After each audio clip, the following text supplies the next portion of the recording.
Hello everyone, and welcome back to Let's Play Warhammer 40k Rogue Trader. I'm your host, Colors Fade. It's episode 101. We're inside the tomb, and it says connect the memory core. My success is an irrefutable certainty. So we can see what happened here. Eliminate. Some guys came out to shoot them. Okay. That was interesting. Alright. Keep your wits Lord about you. Xenos. And done. One of the images stands out among the rest. This like used to be the symbol of an ancient Xeno dynasty. Okay. Well, I don't think there's anything else to do there. This is broken, so we can't get down that way. Had to fight our doppelgangers last turn, except they're not really our doppelgangers because we've never had that many hit points.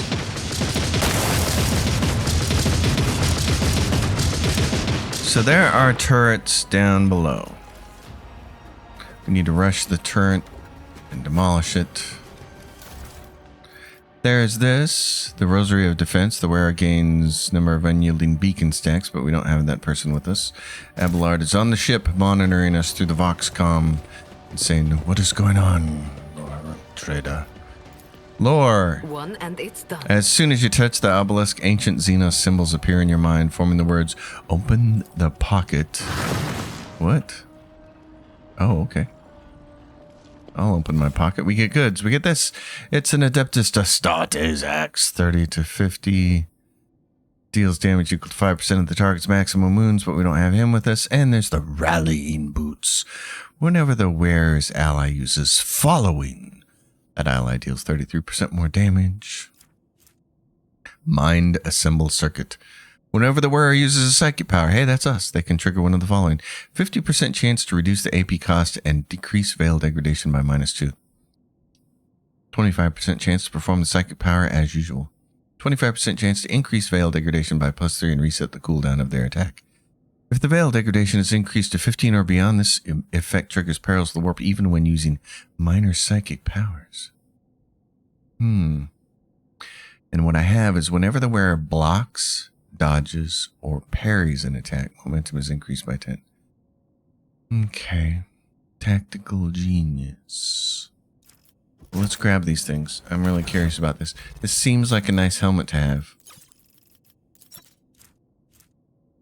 Dodges, parries. See, I would normally give Tactical Genius to Cabela, but her ability to dodge and parry has been reduced significantly. Let's put this on. Cabela, what are you using? The wearer deals 13 more damage to targets with less than 50% wounds. Yeah. Let's keep that on you. This is nice. Whenever the wearer blocks, dodges, or parries, what are you wearing? The wearer gains an additional stratagem. All allies in the target combat tactics area instantly reload their weapons after each. Oh, I don't care about that. You can have this. You're going to wear that. Okay. Connect the tech memory core. The machine gun grants me insight.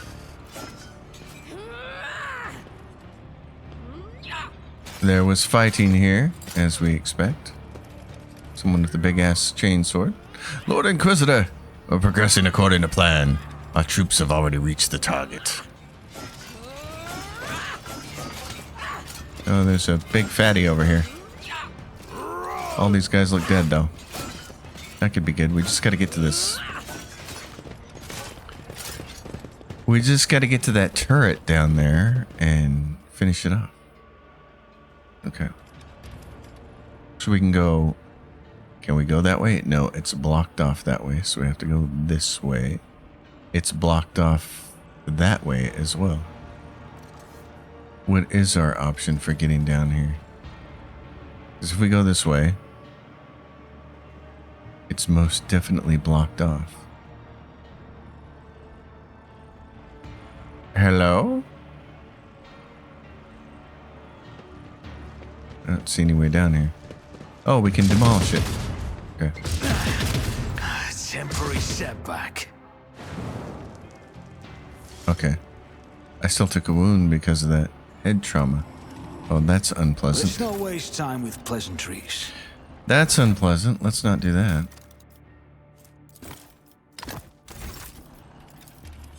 Holt von Valencius. I owe you a debt. Yes, you do.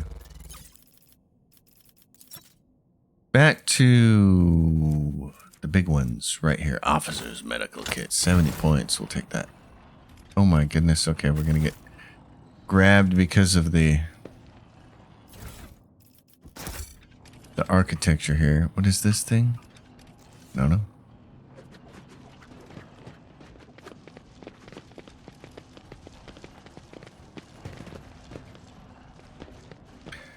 So what do we have down here?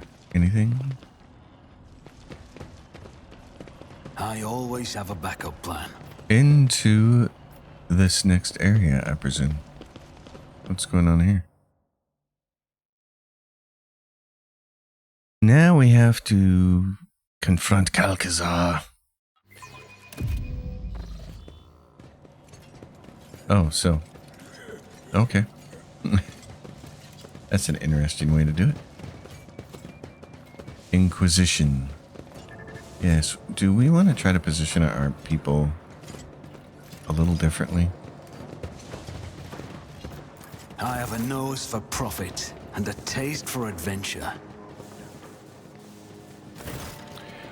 I see that you did not heed my warnings, Holt. Your decision to come here in spite of them may have consequences, but we still have a chance to turn it in everyone's advantage if your lordship listens to me very carefully. The line you are treading is a dangerous one, Calcazar. Stop this madness. Oh no, I'm just going to skip straight to... What are you doing here? Exactly what my duty dictates. Saving the Imperium. Isn't it obvious? Heinrich looks at you with icy calm but does not utter a word. Is that what you are here for? What is it? We call it a shard. And yes, as you have noted quite aptly, it is the reason I am here. This construct contains an ancient, or rather, a pre-ancient being of cosmic power. They were called the Catan. The entity is currently trying to escape, and I am here to collar it. Calcazar nods at the giant device, whose design clearly points to it having been brought into the crypt from outside. Of course, the Inquisition wants to collar it. How typical. Jai's honeyed speech dissolves into soldierly crudeness. Throne, damn it! Even I can see that no good can come of this grok shit crazy plan. What is this Catan shard, and what's it doing here? A specimen of an ancient predator race, devourers of pulsars who feasted on star systems. Reality itself bent to their power. But many millennia ago, an ancient Xenos race managed to defeat them, shatter them into pieces, and lock them away in prisons like the one you see before you. And you think you have a chance against such power? Do you mean to say that a human is not capable of such a feat? But I am not just a human. I am an instrument of the Emperor's will, one of many, and the Imperium is omnipotent. If I were to fail, another would follow in my footsteps. That is how humanity makes the impossible possible. With the hands of particular people in particular circumstances, your skepticism is unwarranted. How will taming this creature help save the Imperium? Over my years of service, I have come to realize that the main problem that humanity faces in this war is the imbalance of power. Our opponents are not races or nations, but incomprehensible monsters, and it is high time we acquired one of our own. My yoke will bind this creature and make it chained guard serving the Emperor. That is not the full extent of my vision, though. There are other shards similar to this one, scattered across the galaxy. I plan on seeking them out and confining them all inside the yoke. Each conquered monstrosity will bolster our defenses. Fear, Cabela says. I hear nothing but fear in your words. It was fear that made you believe that His grace alone is not enough to stand against the rising tide of darkness. It was fear that convinced you to seek salvation in the abyss of Xenos filth. You are no guardian of the Imperium. You are just a greedy old coward. Given the circumstances of our meeting, I do not see why I should hide anything. I seriously doubt you will share this information with anyone else for one reason or another. How did this thing come in your possession? Thanks to your predecessor. I arrived in the Expanse at the call of the Explorer fleet to deal with the Archmage's Emernet heresy. But I quickly came to the realization that the Coronis Expanse's problems ran much deeper than tech heresy. Unprecedented piracy running wild, blatant smuggling of Xeno artifacts, willful and impetuous rogue traders, and growing a threat of ruinous powers. All this in a region that the Drukhari consider their domain. Frankly, I considered purging the entire Expanse. It would have been much easier to burn down this whole tangle of threats and corruption. But the web of spies that I had woven presented me with much more interesting and radical solutions. While investigating Amernet's connections, I turned my eye to Theodora von Valencius, who ultimately gave me the shard. Theodora? Theodora's instincts were uncanny. She spent decades hunting for a key that could open the dimensional gate, as if she knew that there was something incredible waiting for her on the other side. Her ladyship was lucky enough to discover the shard during one of her expeditions, a trophy that was much too much for her to handle. Archmagos Amarnet studied it on Theodora's behalf, creating weapons in exchange for access to the dangerous relic. But their research was too primitive and unambitious compared to the true power contained inside the shard. I had one of my own acolytes, Tanakia, send her spies to Theodora. They infiltrated the rogue trader's retinue, earned her trust, and reported to me about this magnificent object. The rest was trivial. I seized Epitaph, laid down the conditions of our further coexistence. She was wise enough to concede defeat with dignity. I commenced Operation Precious Sentinel. I left a garrison on Epitaph, took the key to the dimensional gate from Theodora, sealed the gate, and started the creation of the yoke. I kept Theodora and her heirs in my sights, just in case. Not long before her death, I assigned Heinrichs to her and ordered her to rendezvous with him on Reichad Minoris. But your lordship inherited him instead. I admit I wasn't aware of you. Theodora managed to keep her secret heir up her sleeve. Heinrich's lips curled. It is unfortunate that I was not privy to all the details of this plan. What is the yoke? A containment device similar to this one, except better.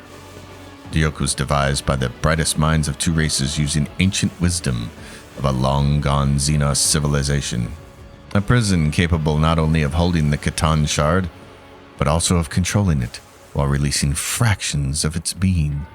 An instrument of obedience and destruction, a masterpiece whose creation required immense effort.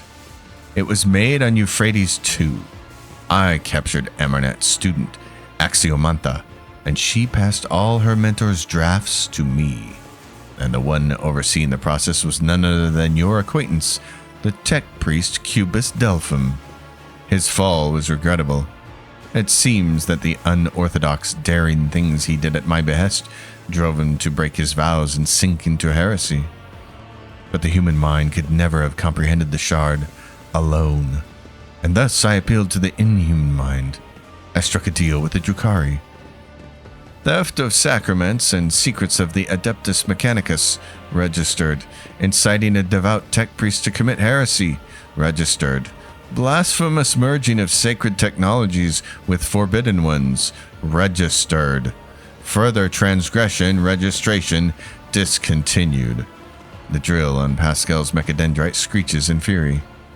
You collaborated with the Drukhari. Alas, the operation demanded it. Through the agents of one of my acolytes, Emelina, I contacted Archon Eurymerus and made a pact. I gave her access to the technologies contained within this relic and destroyed her rivals in the Cabal. She would relay information on their raids to my spies, and I would solve the problem. In exchange, her homunculus, Tervantius, forged the yoke for me. Tervantius, of course. Of course, I did not let him near the shard itself, but rather set up a laboratory for him on Quetzaltemer. It was safer that way. All the pieces were contributing to my plan, but none had enough information to comprehend the entirety of it. Heinrichs cringes at Calcazar's words. You disposed of Emelina like unwanted rubbish, like waste material. after all her years of faithful service to the Golden Throne. Unfortunately, I had to send Emelina away and remove her from the board.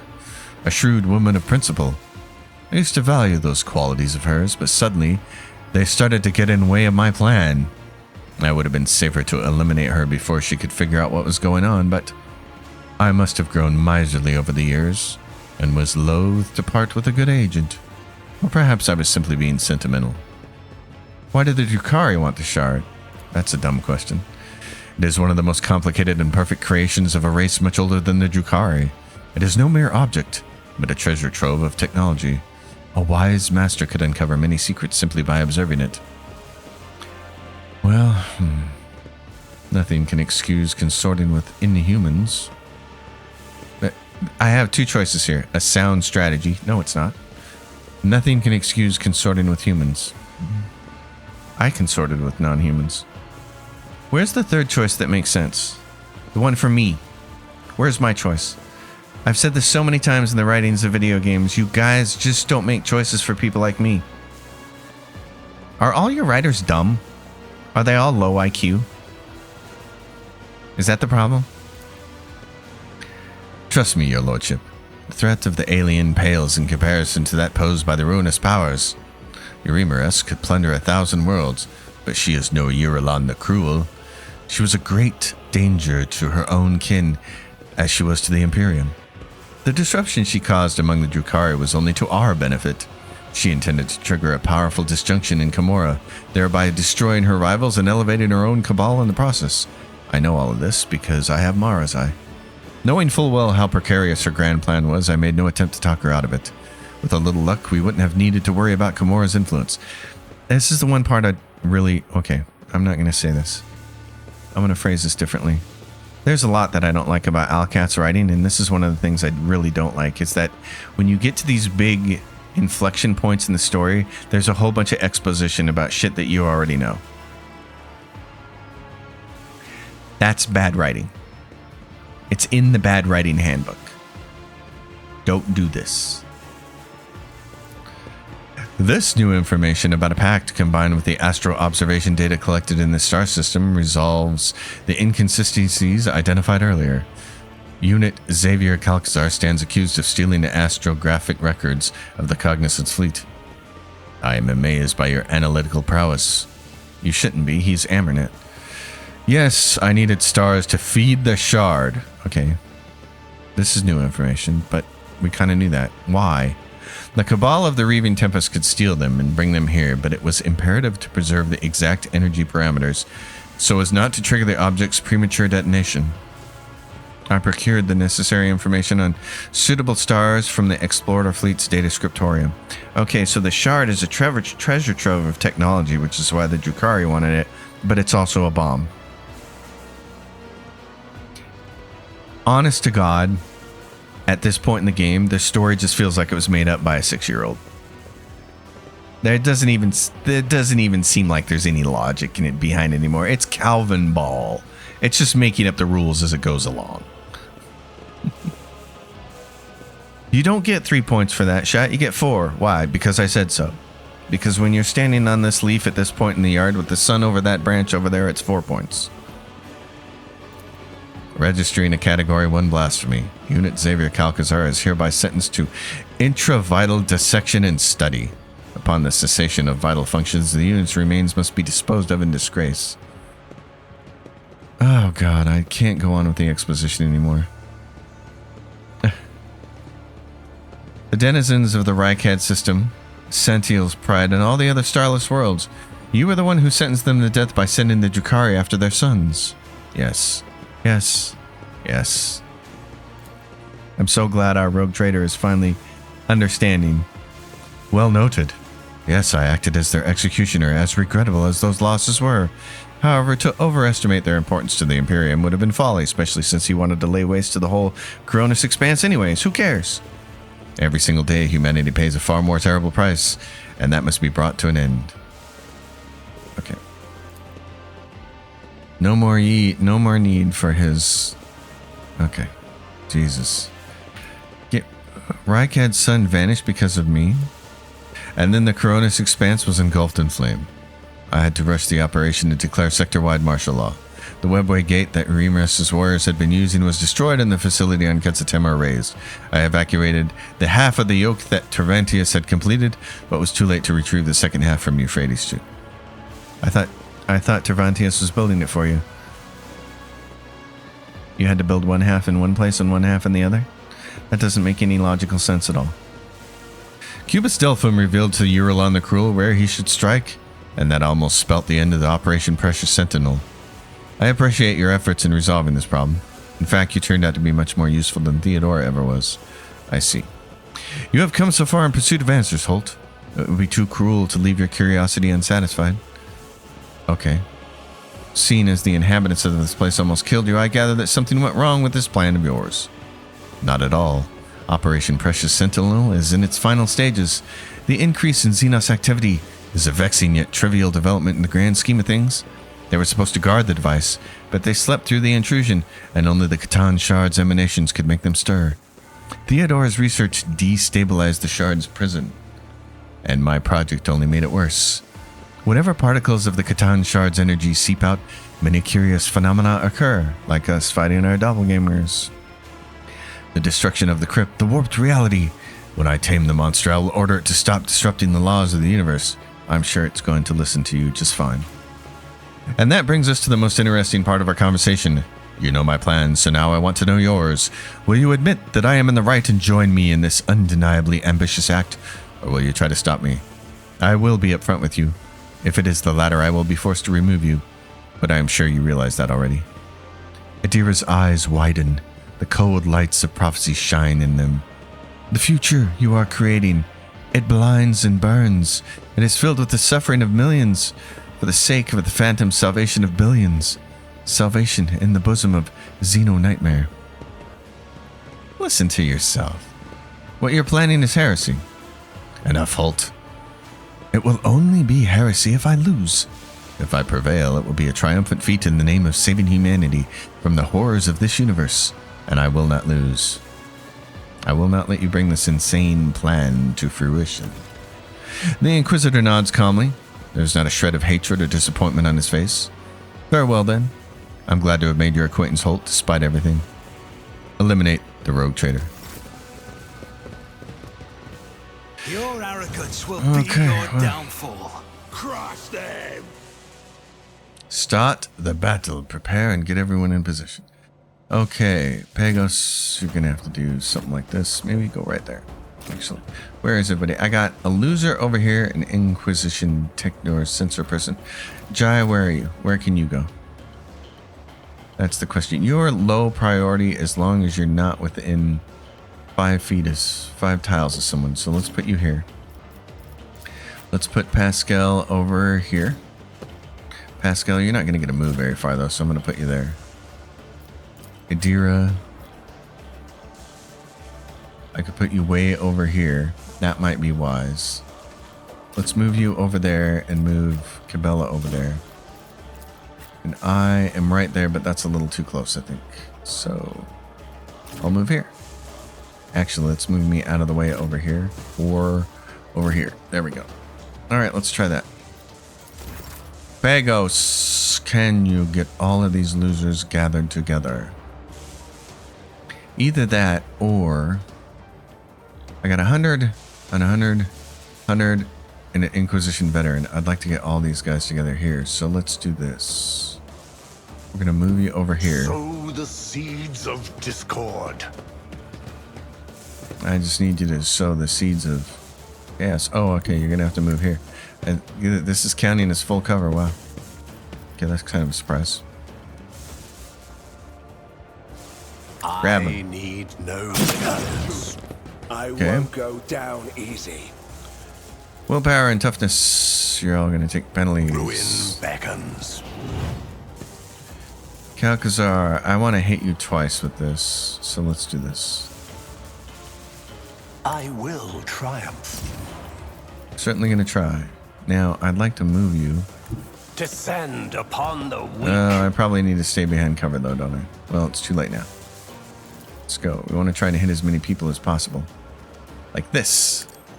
I won't die here. Heinrich, you're almost dead. Oh, you're definitely dying here. Bye-bye.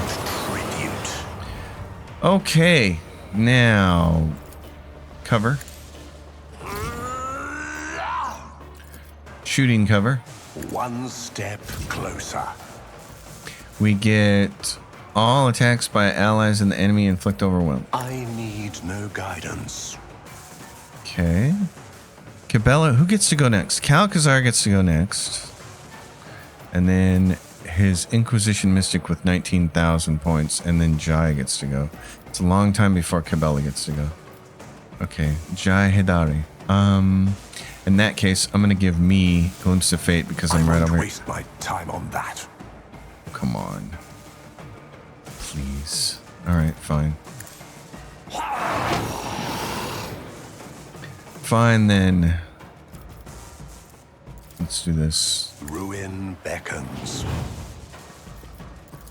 Who's close enough? I can't give it to you. I can give it to Cabela. I can't. Okay. All I can do is give it to Cabela. I Cabela, will triumph. you can't move, but you can shoot this gun. If you want to do this, it's a 0% chance. You can 95% chance to hit that guy, 95% chance to hit that guy. As Go the for it. tenet of let your soul be purged. I like it. Okay. We have this. I don't think it's going to help, but what the hell? Well, yeah. As honor ordains. You're done, Pagos. Calcazar, what's he going to do? Weapon at the ready. Coming out here to kill Pascal? Damage is negligible. Follow my lead. My faith strengthens me. That's interesting.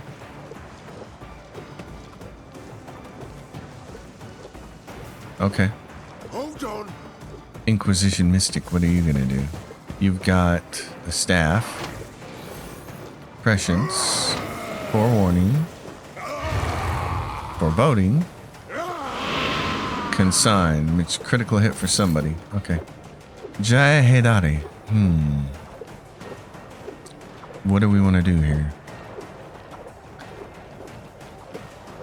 I can get close enough. I could get close enough here. That would not make me low priority anymore, but she would be able to buff Cabela. Which would be probably pretty good. Our only other choice is, yeah, and then Idira. Okay, let's do Living this. on the edge. I'm going to do this. I think this might be important. Let's do Linchpin. Let's buff Idira. We're going to have Idira try to fry somebody. Extra damage.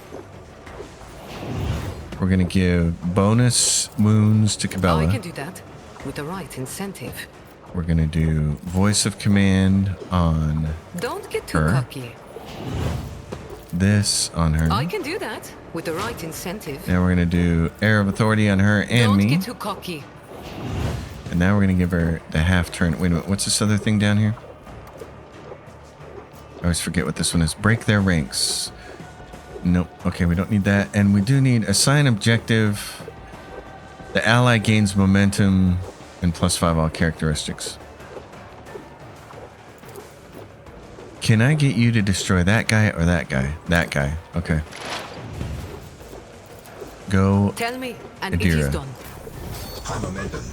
Oh, and she's got high momentum now. Okay, you can get Calcazar. Wow. Fry him. The whispers must be And then try to fry this thing. You can't hit that one? Why not? Okay. You can set it on fire, though. That'll kill it. farewell. That'll give you some more momentum. That's good. Now let's do forewarning. We're golden. Okay, Jai, you can give a major attack to somebody.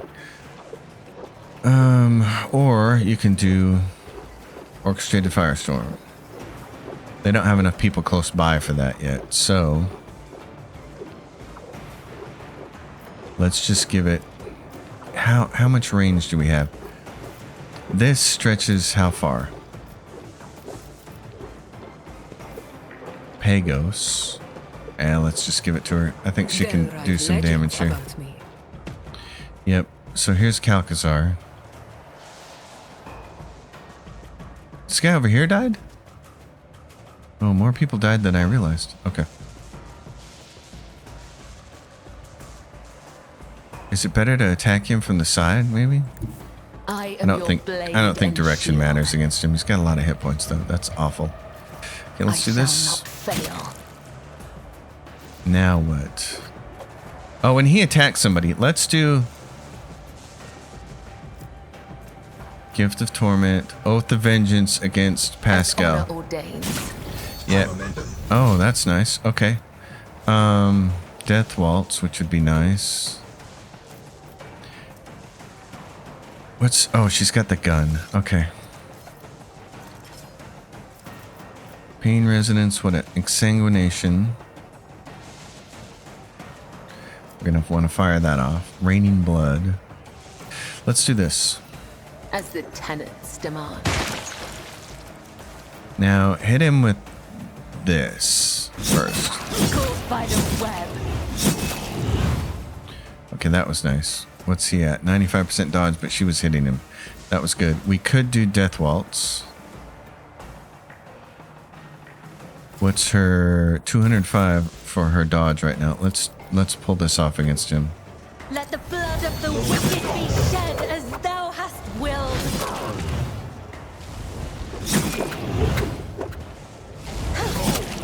Keep dancing on the blood. My blade whispers your name. Let your soul be purged. Wow. Okay, let's go with where it hurts. Oh shit, he moved while I was doing that. Okay. You moved. Trust me.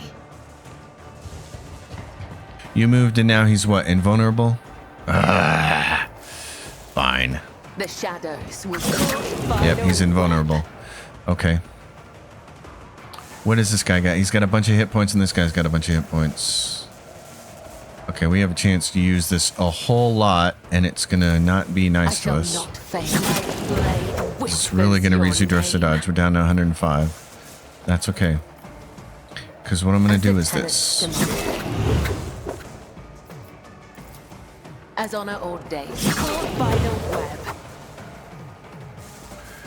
I'm just gonna use this all and then use acrobatic artistry. Trust me. My blade whispers your name. So I just need a point. Let your soul be purged. Okay, I'm all done with those. So we got this, but I can't hit both of them with it. Can't hit him. What's his dodge? Is it 12%? Smack him. My blade whispers your name. Smack him again. Oh, but I gotta save enough points here. I need 1 for this. And I need 0 for Veil of Blades. Okay. I shall not. Go backwards. Rewind. See it done. You kids who are too young for cassette tapes don't know about this, but... Caught by the web. Death is a blessing. That was nice.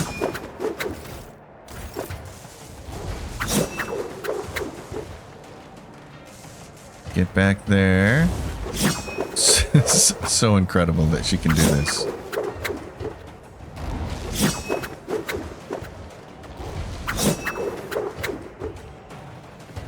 And we're back to the safety of that area over there. Okay, and then I can do Veil of Blades in this direction. As honor ordains.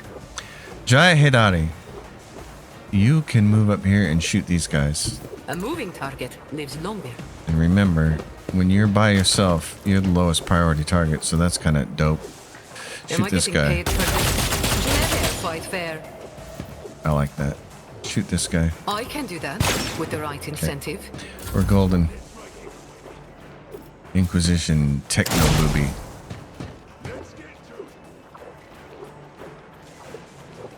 That guy's running around over there. Of blood. Oh, okay. Out of my way. Pascal and oh, and then she's back to her full rank. Oh my god, okay. Death She gets her comes full in turn because we silence. gave her the bonus turn.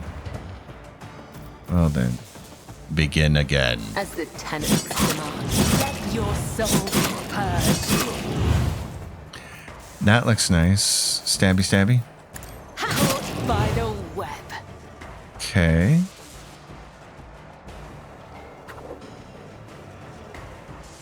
I think what we'll do is what we did before. We'll go like this. Not that this works, but yeah, let's do it like that. I Don't feel we- nothing. Fear nothing.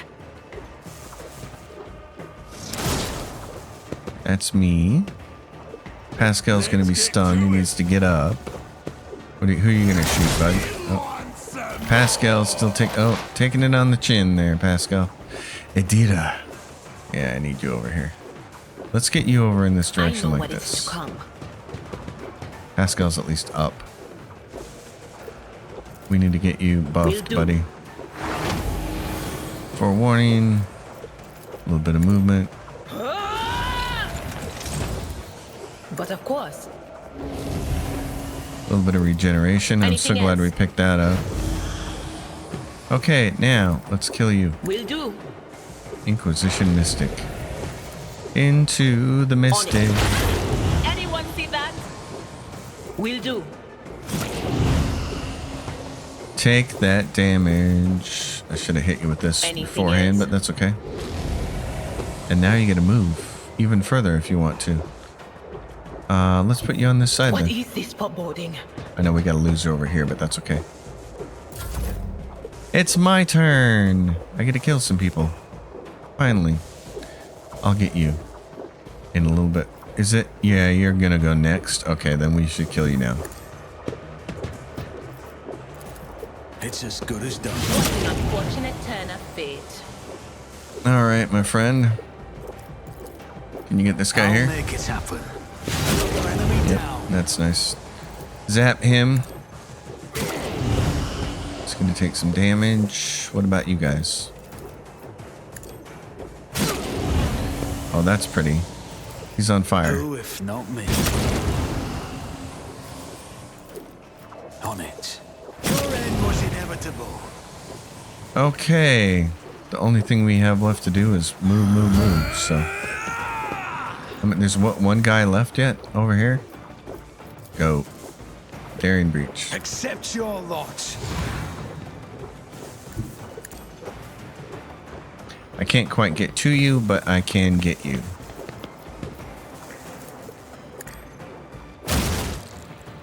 Calcazar is down. No, it is too early.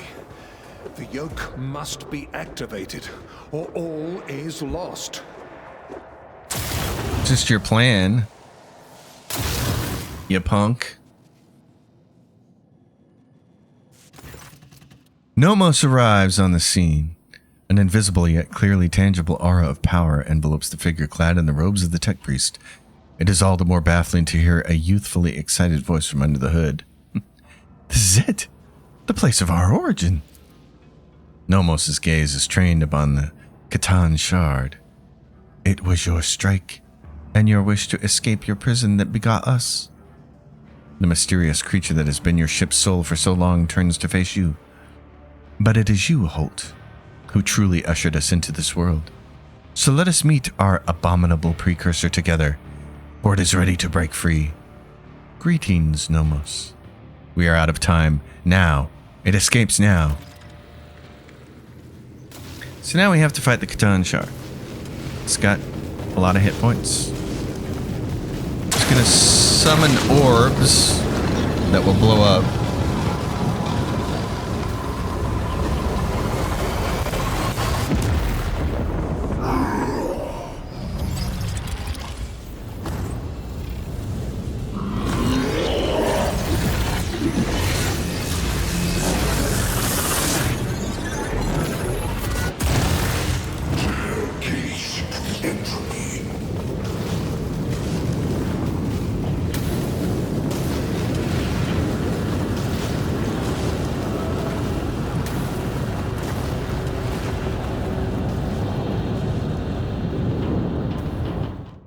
Okay. Challenges make the spoils that much sweeter. So you want to focus on this thing and not on any. He's got 17,000 hit points. That's great. Want to focus on him and not anything else. He's got weapons out the yin yang. Disperse. Teleports the enemies to random positions on the battlefield. A cone-shaped area attack directed at the enemy who last dealt damage to him. Creates various copies of itself. You want to ignore those. Swaps positions with one of its copies. Great. Immunity to Deathless. Creature's immune to a bunch of effects. Horrors of the Warp, but not fire, so... It's immune to toxin damage? Oh, jeez. Combat Master switches negative effects. It becomes staggered instead of stunned. Okay, and Quantum Cognition. As long as any shard copy or the energy orb remain, each time it's attacked, this Catan shard will gain a stack of reconceptualization and trigger reflective retribution on the attacker.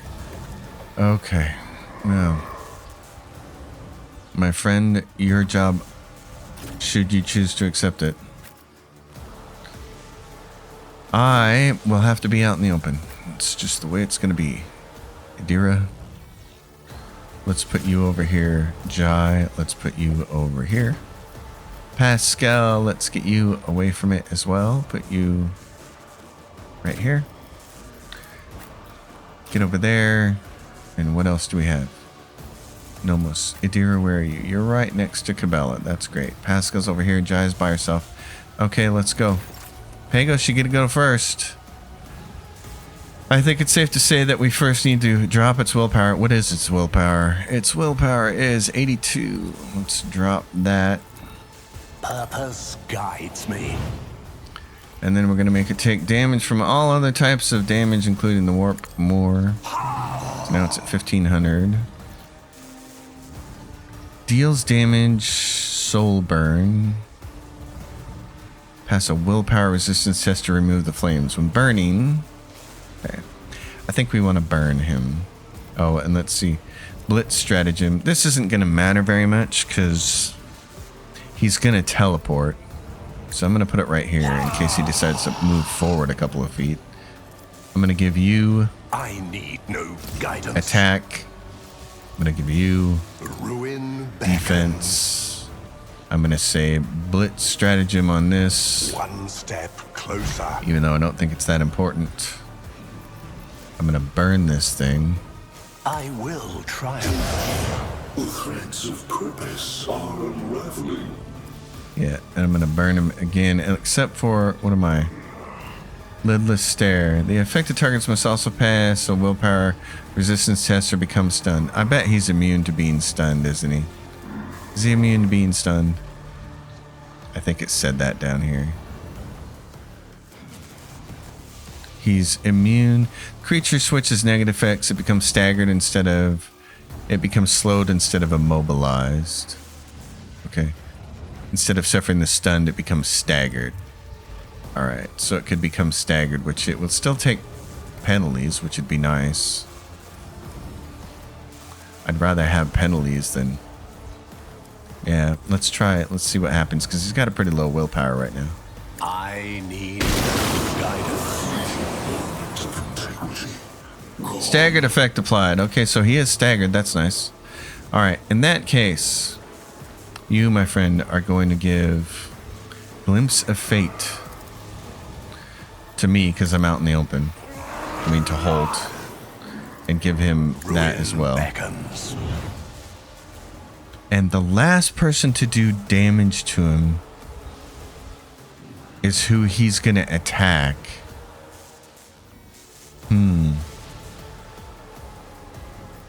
Do I want to make that Pascal? I don't want Pascal to get killed. What about you? Can you hit it with something? Me. It's as good as done.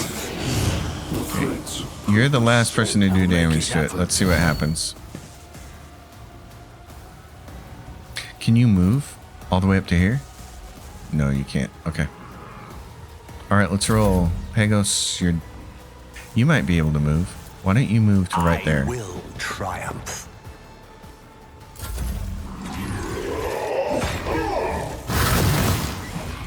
Teleported everybody. Okay, so your grand strategist stuff don't matter. Jai Hedari. Which one's gonna get to go next? That one right there, next to Emarnet. Okay. We got a bunch of options here then. I can come down here. Who I got Holt down here? Yeah, let's see if we can get you over here. Watch my back.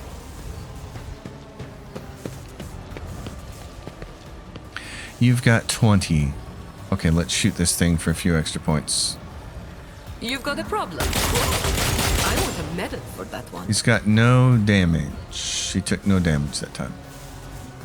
No damage. Reconceptualization. Each stack reduces all incoming damage dealt by 2%. All stacks are removed after his turn. Okay. That still doesn't seem like it'd be responsible for reducing her damage. She did a crit, 52, base damage 14. Is it because of his deflection? What's his deflection? His deflection is 50, that's why. Okay. So what about these other things? I got deflection of 5 and 950 hit points.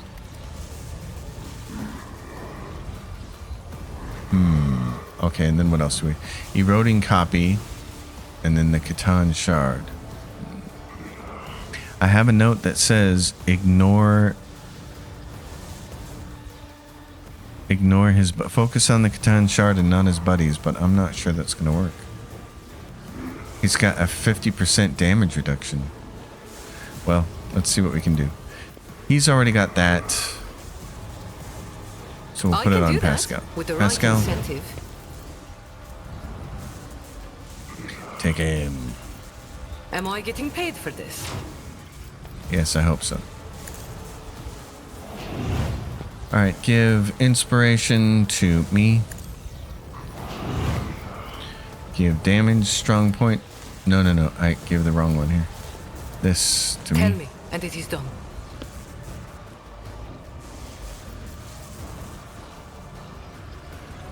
All melee attacks made by the target deal additional damage equal to 5 multiplied by the number of enemies adjacent to the target. Okay. I just want you to move right now, buddy.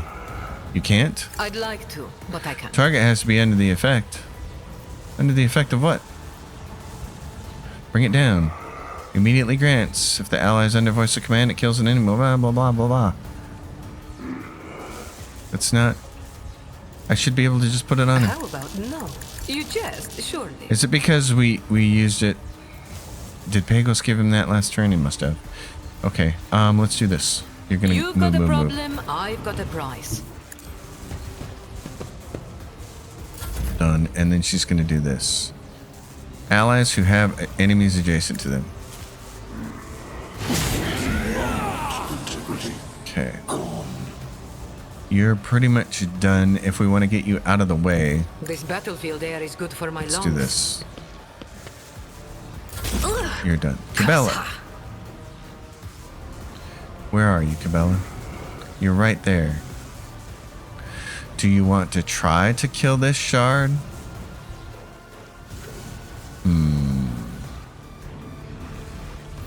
I still think going after him is going to be the most important thing to do.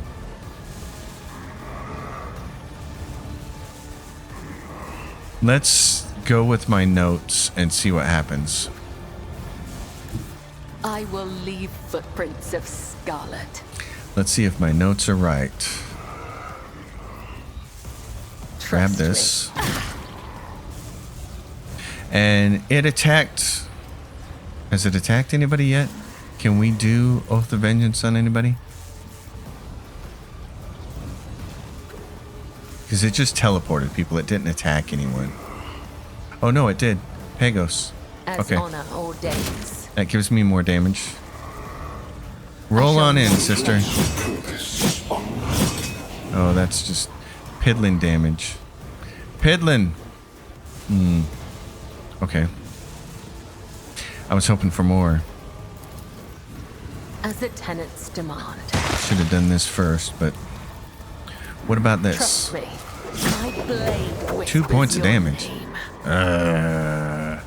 Not happy about that. Okay. All enemies suffering damage over time effects suffer an extra instance. They must also pass a resistance test or suffer an additional negative effect. Go for it.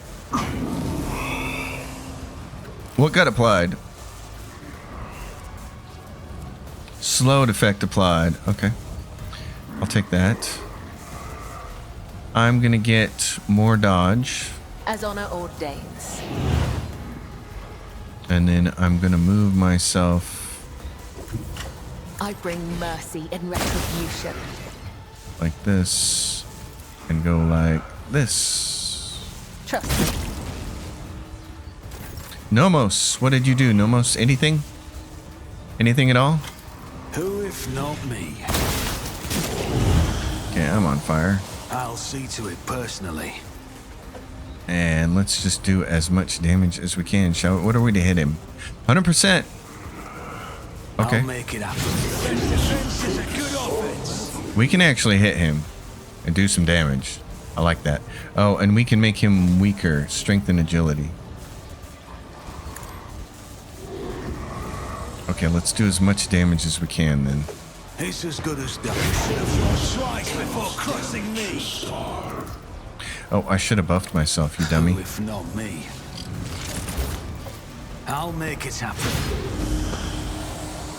He's got 0 burning? Why has he got 0 burning? Warp burn, 0. And I'm not burning him. That's kind of weird. Reckless I'll abandon. see to it personally. Need more damage. Threats of purpose so unraveling. Yeah. And then what's this? Incinerate. The target suffers double the damage of the ignite psychic power and half the fire damage. All burning creatures in line of sight of the target. I don't know that that would do a lot of damage. Double the damage of the ignite. Okay, let's try it. I'll make it happen. It wasn't that much. In that case, I'm just going to Who do if not endure me? and hit myself up with some more agility. All right. Adira, where are you? Where are you, my darling dear? Right there, and I need to get you, like right here.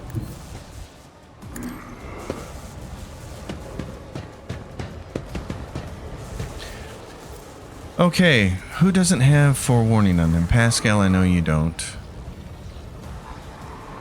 That thing's gonna turn around and kill you. Let's put, there's Holt. Cabela, let's get you buffed. Forewarning. Okay, that was fun. On it. That was fun. Let's do regen on Holt. But of course. Anything else? 12, 6, 21. All right. Let's hit it with the inflame. Now let's try to torch it. And don't hit me. Was that you? Or It parried much of that. A shame. anything else? A shame. Okay. Stop mocking Oh, me. Pascal. What do you have? Okay, you have... you don't have the best one. One exploit on each enemy in combat that makes a free range attack against the target. This attack always hits. Until the end of combat, the target of this attack suffers a minus 30 penalty to armor, block, dodge, and parry.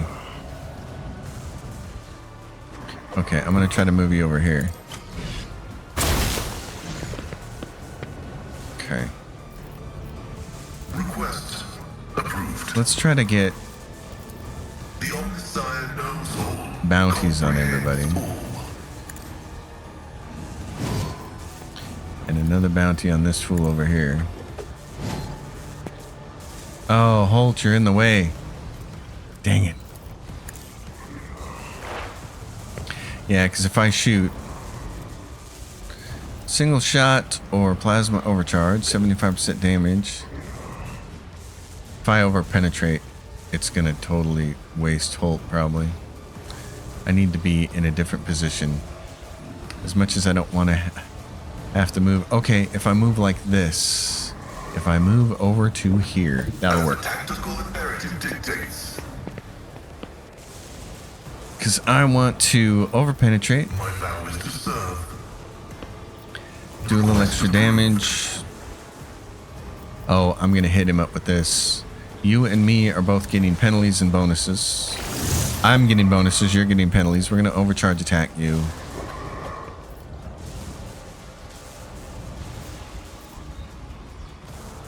Why is it saying it's gonna hit me? It's a 0% chance to hit me. Okay. I don't like that. Let's make sure we're not hitting me. Can we? Maybe?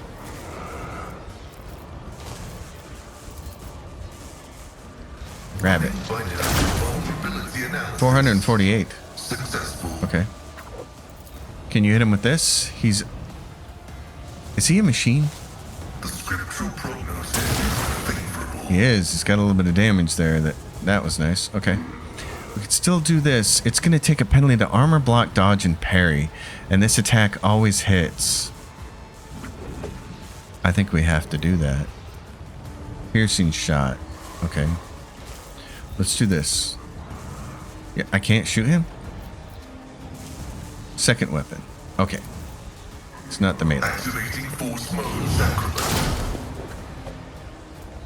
It's got 48 armor, 23 dodge. His deflections move down a little bit. Let's do... Until the bounty hunter's next turn, whenever an ally attacks a target marked as prey, this attack gains 10% additional damage. Okay, I want that. I want raid. And then if somebody kills one of these other things, like that one, we're going to have turn.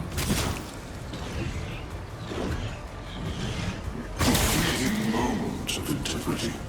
Gone. Shattered divinity.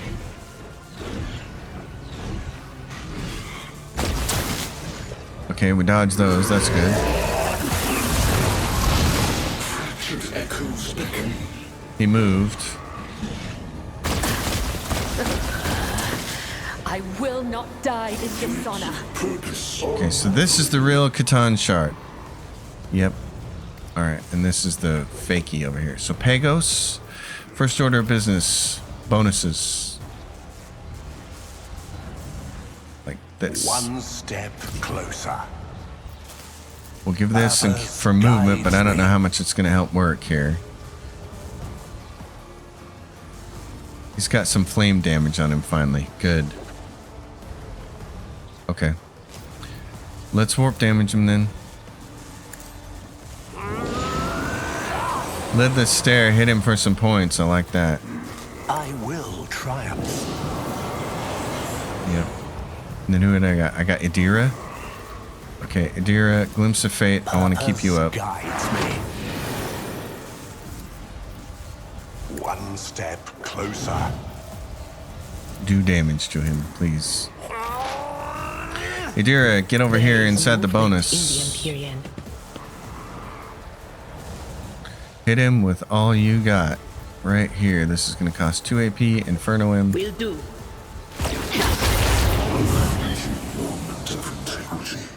I like that. I should have used where it hurts on him, but that's okay. It's down to 8,000, just under 9,000. Pagos, you're done. I might want to set up... Where is Pascal? Pascal? I'm going to set up a bonus over here for you to shoot from. Pathetic. Trying to shoot Cabela. Okay, Jai Hidari. I got the bonus to shoot over here. I was going to put Pascal there, but I think it might be important to put you there or up here. You need to be 5 spaces away from someone else. I'm going to put you here. Living on the edge. You got 31 points. Let's see if we can get some more. 38. Damage a star. Don't get too cocky.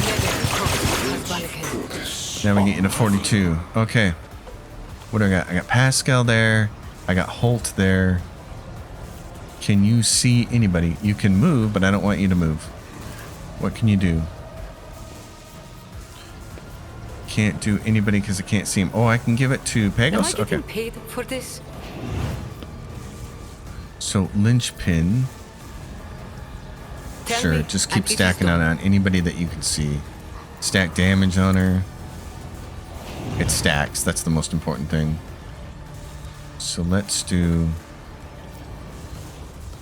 Yeah, even strong point would be good. Let's I can do reload that this. with the right incentive. And be done. Is that Cabela, my blood? this is your turn. Go do it. Hello?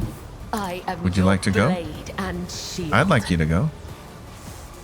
Okay, you don't have a lot of hit points left. And I need to know that you're going to have Reckless Abandon on you. So we're going to As do honor this. ordains. And then we're going to do this. Do you think my body was suffering? It's not the best one, is it? We're going to do this. And then what's this? Minus 10 from any Trust source. me. Okay. Do As damage. honor, let your soul be purged. That's nice. Okay, how many of these do we have? God, they released a 1.5 patch. I only asked for 2 things. Fix ship combat and show me how many times Death from Above is on here. It's got Escape Artist, but it's not got Death from Above. But it's showing me that I have one. Okay. Trust me. Walk by the way. Fleeting moment of integrity. Gone. As the tenor, my blade whispers Okay. your name. He's going to do something. What did he do? He created a copy of himself. Okay. All right. As honor ordains. Created another copy of himself? Nomos, what are you doing? Flinch. I don't know what you're actually doing. Get up in here and do some damage to this bad boy. I'll make it happen. Consider this a taste of what's to come. Alrighty. You don't get all your infinite turns of attacks this time, so... Did that attack have... Did it have Reckless Abandon on it? That's all I need to know.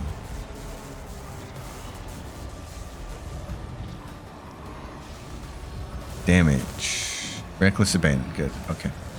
That's what I needed to know. Since we're only going to get this one attack this turn, let's do This Where It is good Hurts. as done. And let's hit this bad boy. The best defense is a good offense. That was nice. And then we can poke him too. Great. Okay, poke him. Oh, and then what do we got? Minus 10 damage from every source. 50 temporary I wounds. won't forget this. 4 MP and 4 AP, but I don't get extra attacks, so that doesn't matter. I'll see to it. You should have thought twice before trusting me.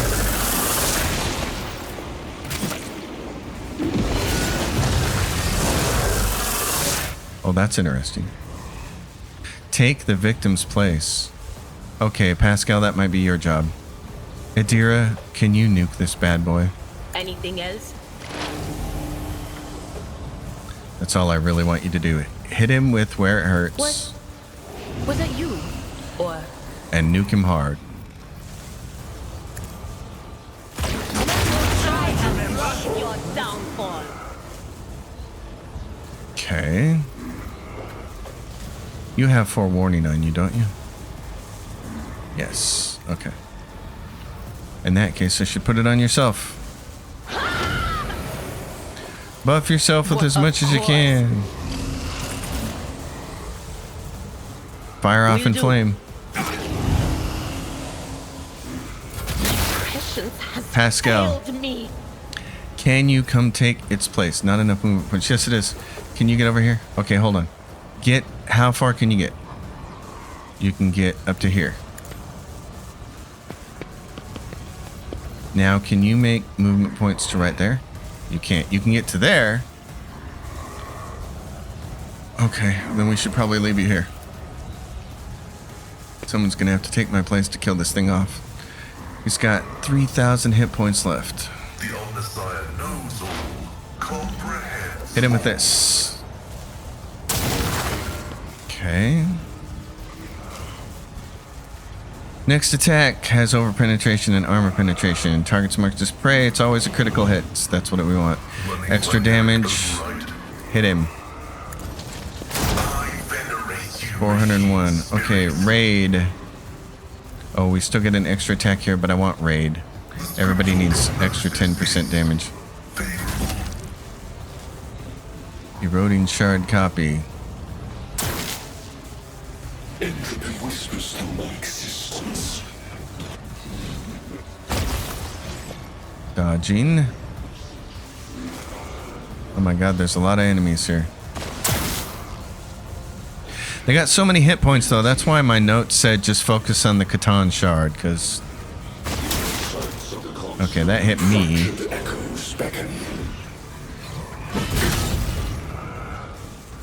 Structuring shard copy. Man, if they had not nerfed Carnival of Misery, now would be the time to pull it off.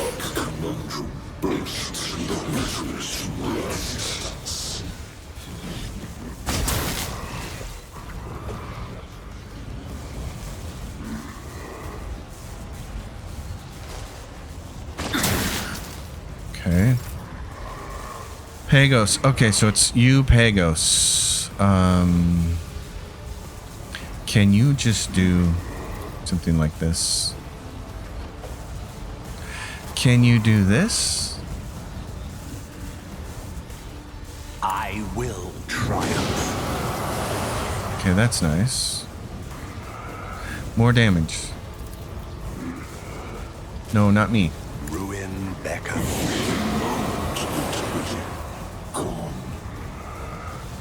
I can't move over there. Well, I can. I can move right here. I could take his place. Okay, hold on. Before we do that, I got an idea. But it's like 10% of an idea. Thinking about having Zone of Fear and have everybody move here because... But the only person who'll get a melee attack is me, not him. Would it be more beneficial for me to just take his place? Glimpse of Fate. The target gains hit, crits, dodge. Yeah, put this on her. I will triumph. Can I give you a half a turn and then I'm going to move right here? I need no guidance. Right, because I want to do this. I want to move right here. There we go. I want to be able to click on that thing. Take the victim's place. It's gonna get a go next though, isn't it? Okay, I gotta give you a turn. Ruin beckons. High momentum. Oh god, she's got it. She's got Death Waltz. She's got Death Waltz? Okay. Yeah. I think you gotta pull it off right now. Because what has Carnival of Misery been nerfed down to? Suffers damage over time. Immediately suffers 4 additional instances of damage from those effects. I don't know that that's enough to kill this thing. Let's just do this. Let's do this. Let not the righteous fear. May their blades be sharp. Let your soul be purged. Caught by the web. My blade whispers your name. Let your soul be purged. She gonna do it? Oh my god, she did. Okay.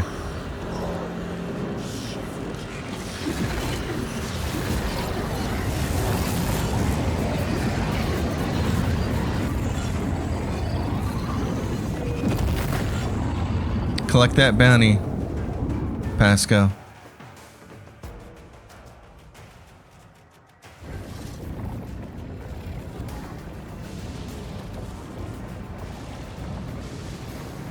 Well, that looks interesting. The ancient monster struggles against the energy manacles of the yoke. Its impossible powers that make reality itself burst at the seams are now being forced into a compact dungeon, quark by quark, returning it to a cruel and painful non-existence in the moment. It could struggle harder, but something is hindering it. You are the cause of these hindrances.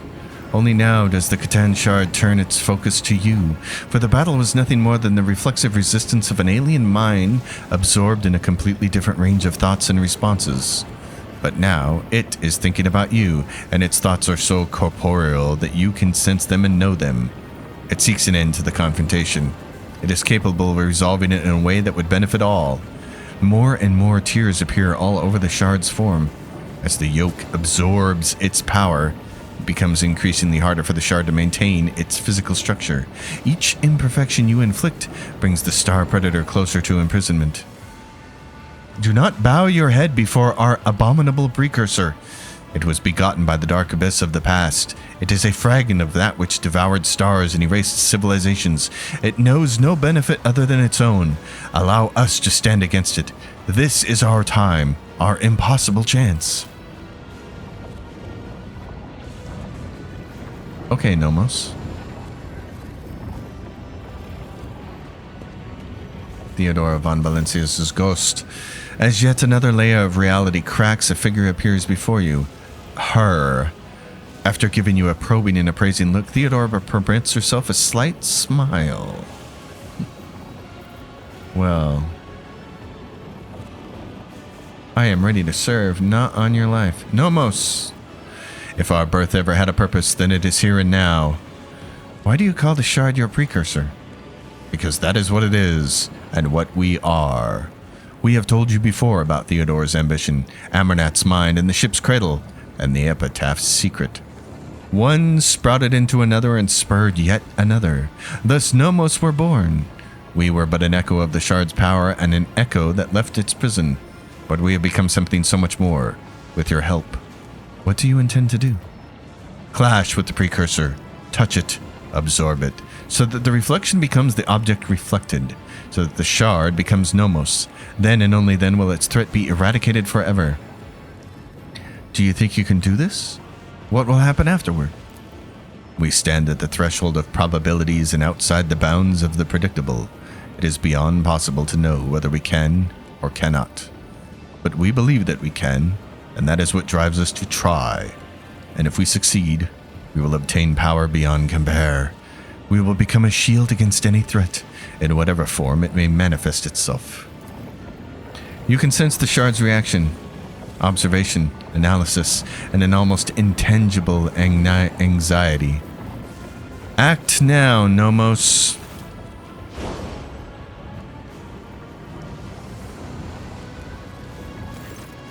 We are ready to make the most important battle of our life. Wish us luck. Nomos steps towards the shard, and the whole world explodes into a terrifying whirlwind. You can hear the colors and see the touches. Ice burns your hands while fire leaves you freezing.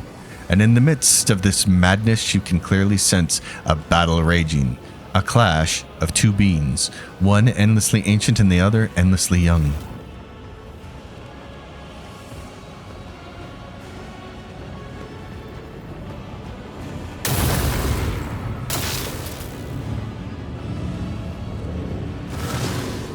The power of the Catan Shard is such that it redefines the very notion of power. But it has weakness, one that you can see only now, with the shard and its rival standing face to face. The shard is just that, a shard. It is incomplete, it is not whole, and it cannot be what the Catan was before. What opposes the shard is something entirely different. An undivided sentient being with a clear purpose in mind, akin to a well-aimed arrow. And the one who fletched and loosed this arrow was you. The battle goes on and on and on, outrunning the course of time. But you do not need the gift of clairvoyance to know who will emerge victorious.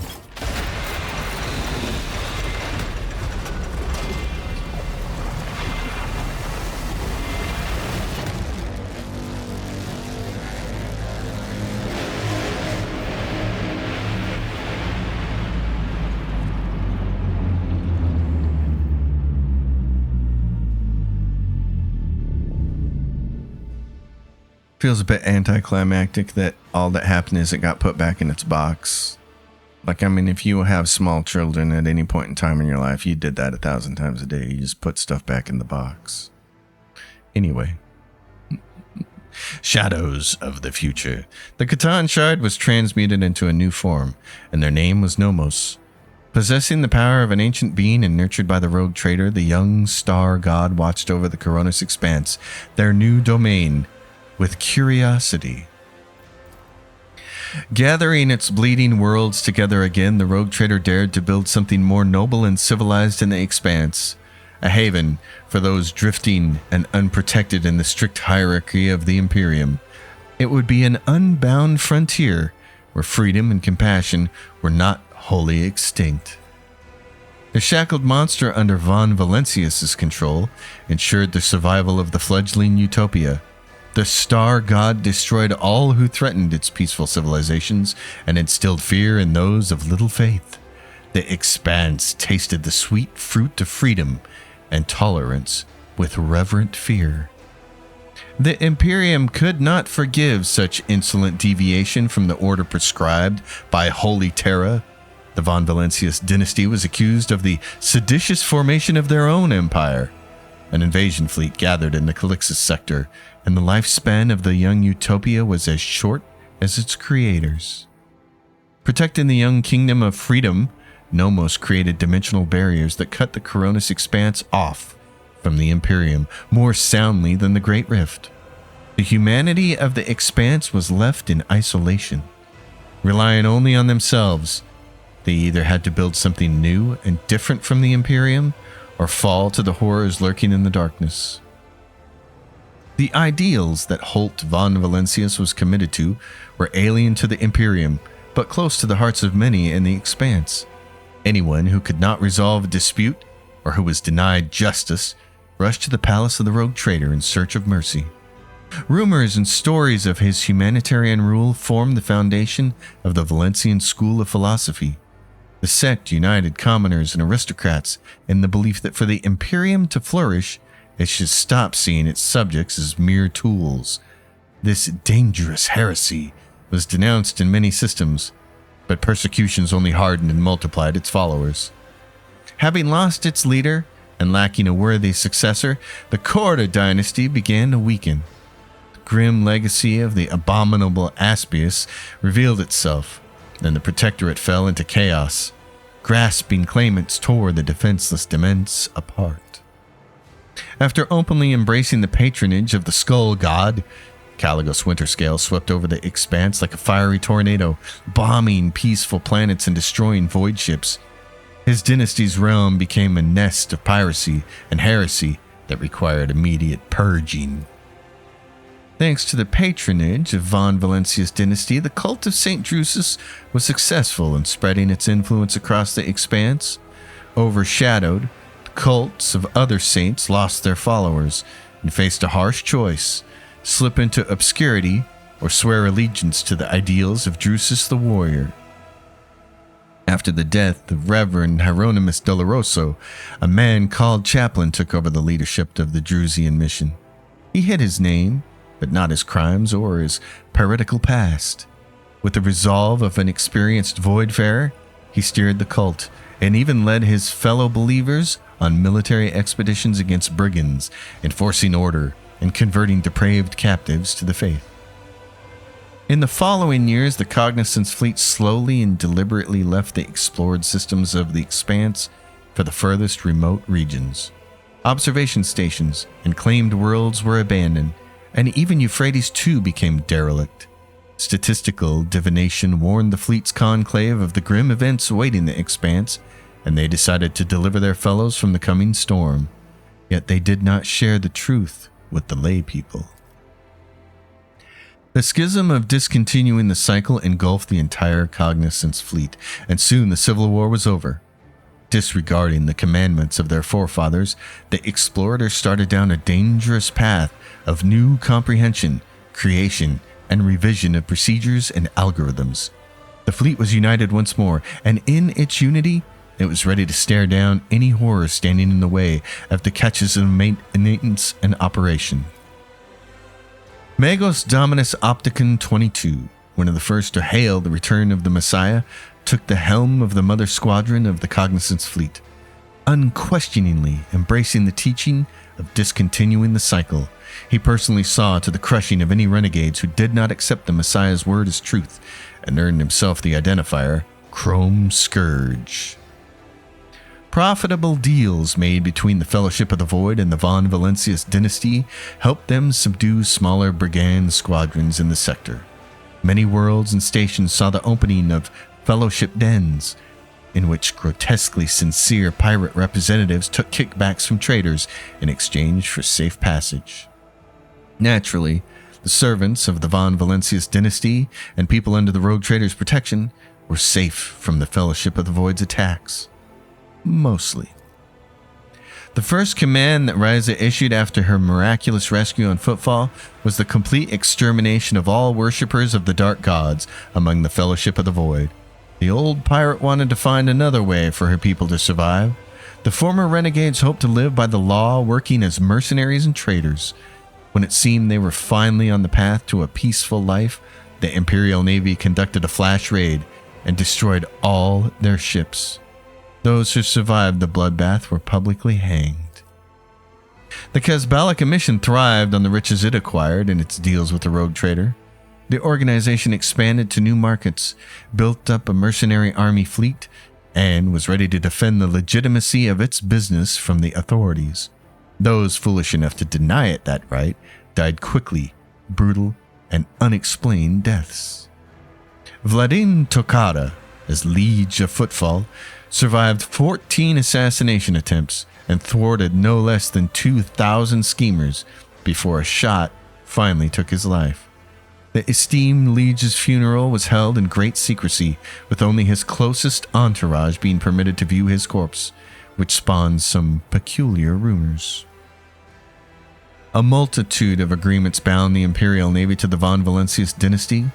Captains were eager to patrol the Protectorate, knowing they would be richly rewarded. Competing ships were lost to pirate attacks and subjected to harsh inspections. Many officers quietly entered the dynasty service, receiving a salary and tithe in exchange for their excellent skills. Worthy admirals valued their new friends and enjoyed more gold on their uniforms. Chartist Captain Asterius Thorfast founded the Thorfast and Companions Merchant Company, excelling in trade and acquiring a substantial escort fleet. After 3 decades, he traveled to the Maw to return to the Imperium in hopes of attaining the fabled warrant of trade. It is not known how this venture ended. When the rogue trader's apostasy became apparent, the Imperial Navy fulfilled its duty and fought the Von Valancius dynasty. The Battle of Dargonus ended in resounding defeat, and the surviving ships fled to distant systems.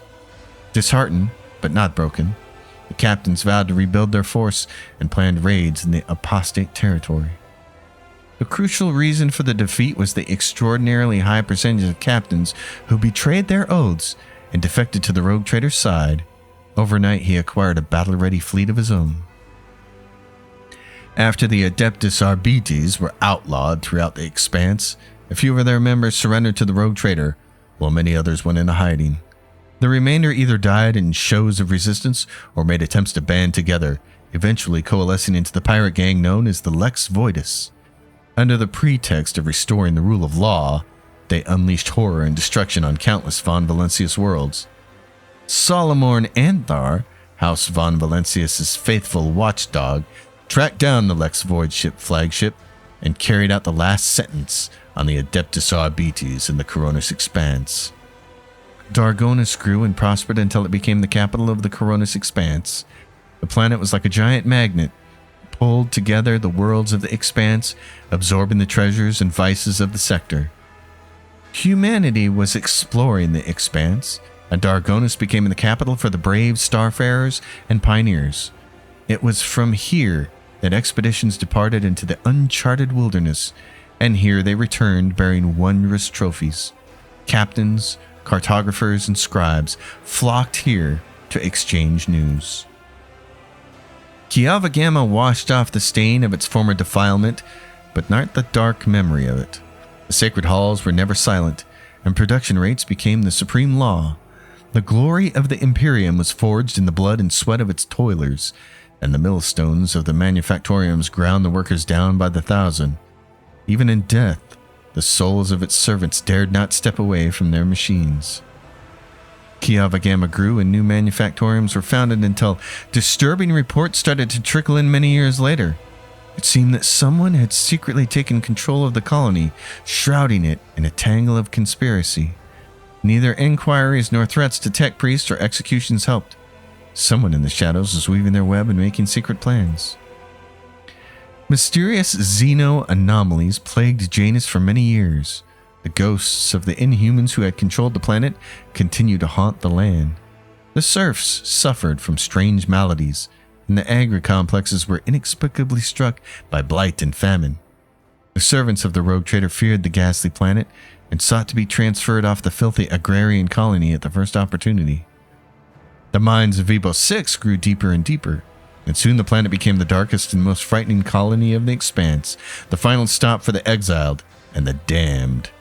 The brutal, hardened inhabitants of the Death World feared neither humans nor xeno horrors, knew no mercy, and were known as the most fearsome fighters in the sector, who had traded their lives for the right to leave the eternal darkness of the mines. Guarded, luxurious palaces were built under the climate domes, shrouded by clouds of poison. They housed so many powerful blackguards, persecuted aristocrats, and wealthy scoundrels that Vboss 6 gained unimaginable political influence. Such grand and sinister deeds were done there that before long the grim death world was spoken of as the new political center of the Expanse. No longer secluded and forlorn, Foulstone turned into the spiritual center of the Expanse, clad in gold and power. Rulers went there to be anointed for greatness, criminals for penance, and the righteous for encouragement. And there was no end to them in sight. Converted into a comet shrine, Foulstone's moon spread the word of Saint Cognatius through the Expanse. Protecting worlds from attacks by the enemies of humanity, its servants asked for neither money nor power, but only the relics left by their blessed patron. The wise handed them over with reverence, while the haughty learned how heavy the hammer of Foulstone really was. With the fall of their unholy patron, the Edge of Daybreak, the cult of the Final Dawn, perished as well. Every cell of the cult was hunted down and eliminated. Rumors that some worshippers of the ruinous powers had managed to get away, hiding the writings of their warp-banished lord under the robes, were baseless.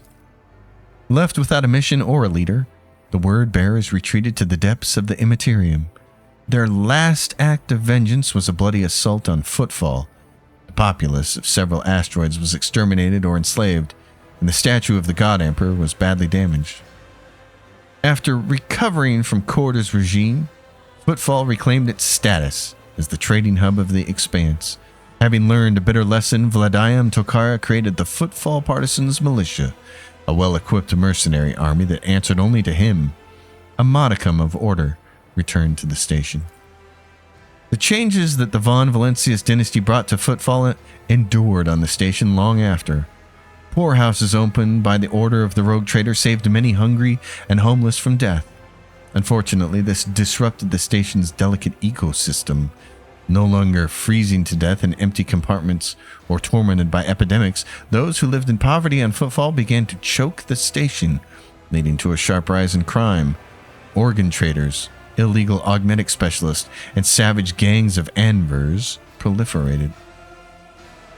The Rycad system turned into a purulent world of corruption, poisoning the Expanse. The surreal energies of the yawning warp legion held its planets together even in the absence of the gravitational pull of the star, defying the very laws of existence. Immense depravity took root on Rycad Minoris, and it poured out into other systems with vile glee. All the best minds in the service of House Von Valencius took up the study of Thatsurtium.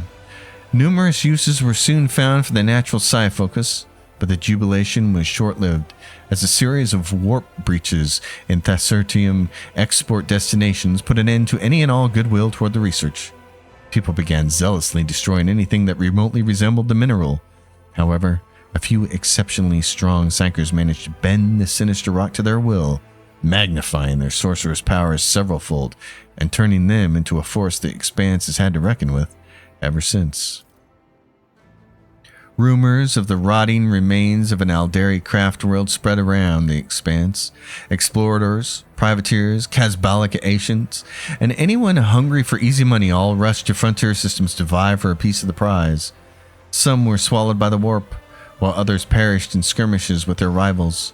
The most skilled and fortunate returned empty-handed after decades of searching. The colossal ship, as big as an imperial world, simply vanished, as if it had never existed. But the legend of the forbidden treasure lived on and continued to bring daring souls to ruin. Half a century later, the Expanse trembled to the echo of Aldari war songs. Myriad warbands appeared out of nowhere, leaving a trail of bodies in their wake before disappearing into webway gates, masterfully hidden from the eyes of Mon-Ki. The children of Assyrian had come to avenge the death of the craft world Krudorak. Their woeful retribution lasted many decades until both races were war-worn and out of blood to spill. Somewhere on the underside of reality lay Camorra, woven from the manifold of other dimensions and illuminated as always with the light of stolen suns, its streets ever filled with screams and agony. Any misfortune experienced by the Dark City became another scar on its appalling face, lost among thousands of other vile blemishes. As long as the pain pulsed in its blood-soaked spires, the insatiable and unshakable Camorra continued its flight through the webway, along with its unchanging ruler, the leader of the Cabal of the Black Heart, and the most dangerous of all Drukhari, Asdrubal Vet. The fall of the Cabal of the Reaving Tempest united Camorra for a brief and bloody moment.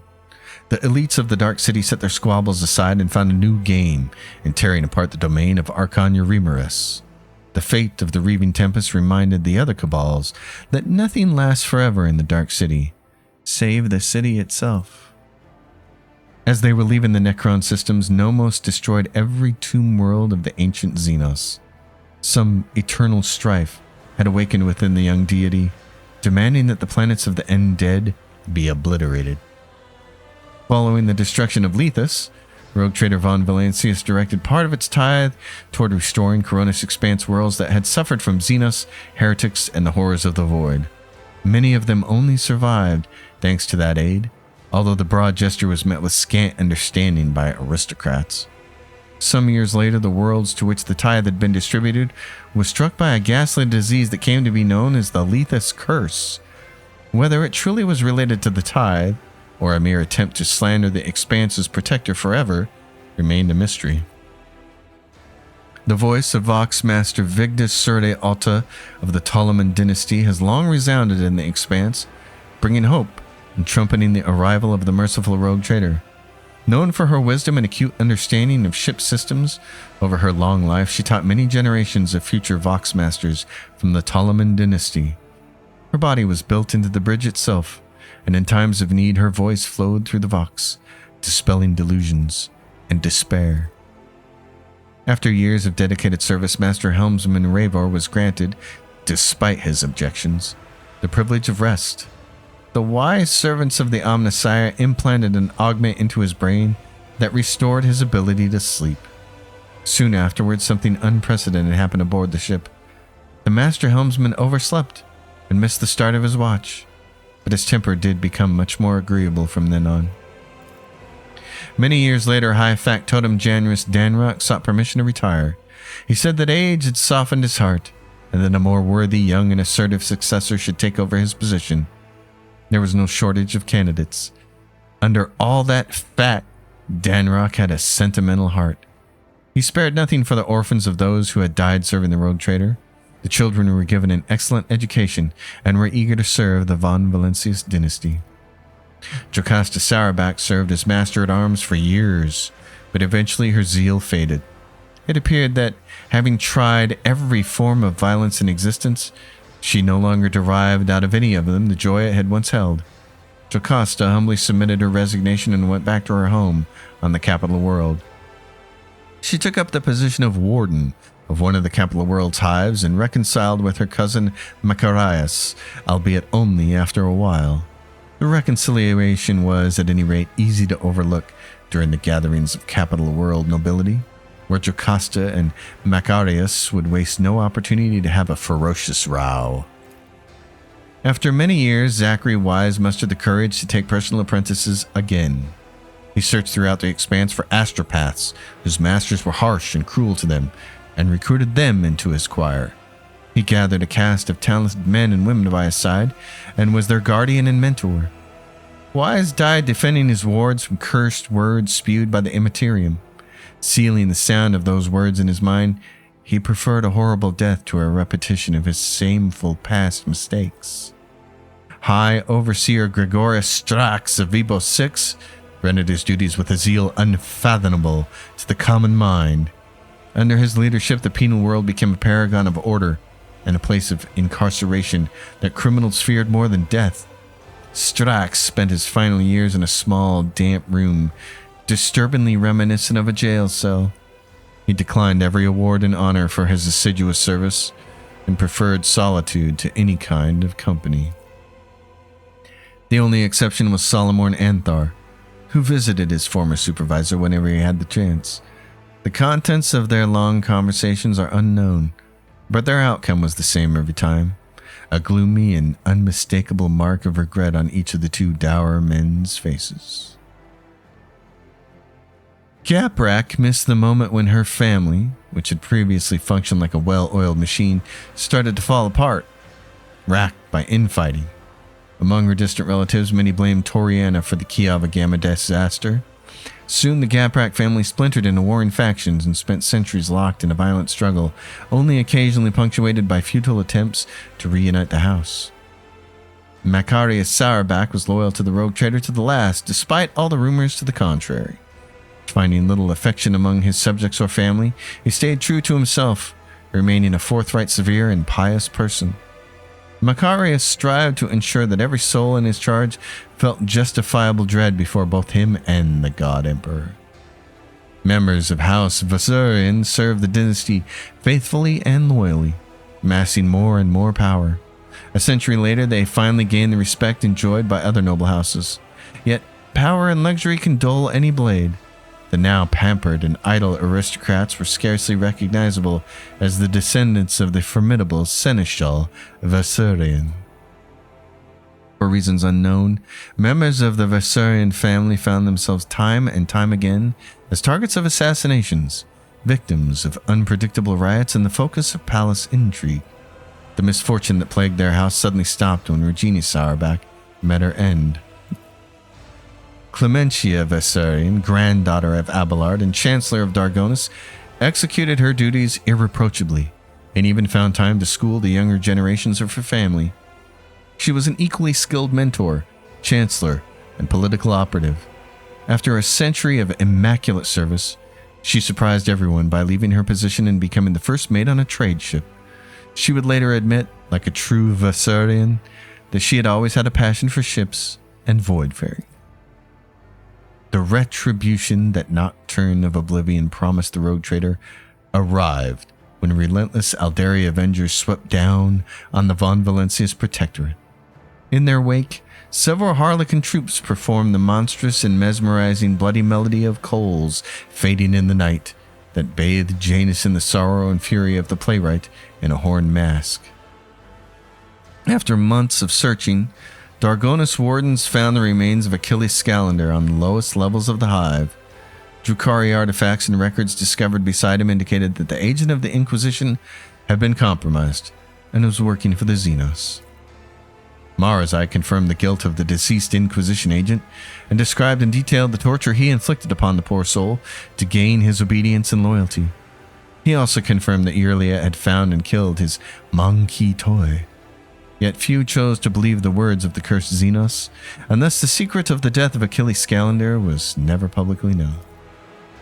The old Slith Malice did not risk returning to Camorra, where the cult of the Final Thirst was exacting vengeance on everyone who helped the rogue trader. He took to piracy, forming a crew from the remnants of the Reaving Tempest. Rekindling his old thirst for battle, he seemed to shed a good 100 years off his age, like a snake's skin. The savage deeds that Gordy Skatov witnessed on Footfall traumatized him forever. His architectural genius was shattered. Only the rare collections of true connoisseurs held his work written in a shaky hand. Footfall, the ultimate void station and mortuary. Adelia Bellardo, the granddaughter of the pirate Jerry Candens Bellardo, grew up to be a quick-witted and energetic captain. Since her guardian, who went simply by the name Chaplain, knew only faith, slaughter, and voidfaring, he advised her to invest her inheritance in a void ship. Her trade clipper, the Snake, traveled to all the settled worlds of the Expanse and to many uncharted ones as well. In all the time that Adelia Bellardo was captain, her ship never once fired on a civilian vessel. The secret of the Gene Stealer cult infestation in the Cronus Expanse was laid bare. A wave of purges rolled across many worlds, with enraged rabble and planetary guards massacring thousands of those whose appearance diverged from true human form. Most of them were, of course, ordinary abject genetic misfits and luckless rejects, but their lives were a small price to pay for the sector's purity. Having completed his last journey with his Lord Captain, Abelard Versarian, with the gracious permission of the rogue trader, left his post as seneschal and took over the helm of his large family. After the victory on Epitaph, Argenta left the rogue trader. An insatiable flame burned brighter and brighter in her soul, hungry for vengeance, and so the sister embarked on her own personal crusade. At first, she hunted and exterminated the remaining followers of the Final Dawn. Then she pursued those who had abetted them, and then anyone in whom she saw a hint of heresy. Even when she directed her wrath against entire cities, no power could stop Argenta, clad in her sacred armor. She left a trail of fire and blood across the Expanse, a trail that ended on Salus Prime. No one knows why the sister returned for a third time to the planet where she had found her relic, but after descending to its surface, she mysteriously vanished. Rumors said that Argenta was lured there under false pretenses by her former allies. It may have even been Holt von Valentius himself, unwilling to kill her off or tolerate her raging desire to cleanse the Expanse of heresy. No one knows the truth, but many gave a sigh of relief after her disappearance. Enjoying the privileges of the Mercatum Tabula Officiale, Jai had already found her way into the heart of the Expanse's underworld. She became known as the Baroness of Shadows. Having amassed so much wealth and influence, she came to control the economic fate of the sector. Even the most powerful figures in the Expanse were forced to reckon with, and despise her. For a long time, Jai was able to thwart the attempts on her life, until one day she disappeared. But many continue to believe that she still rules the Expanse from the shadows, even deeper than before. Vizier Cabela of the Bloodspun Web guided her cult along its old paths and remained faithful to tradition. As before, Bloodspun Web cultists led ascetic lives and brought death to those who had been marked by the Undying One.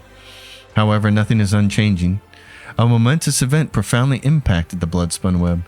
The discovery and miraculous return of a lost relic, a card from the Emperor's Tarot. The Vizier performed a reading and the Emperor showed her a new goal, to put the blessed deck back together.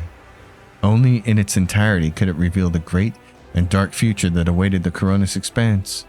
The Bloodspun Web read the portents, and the holy search commenced.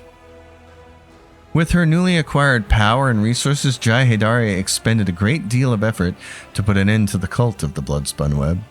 The ease with which she sent assassins after the spinners and spread damning propaganda betraying her strong vested interest.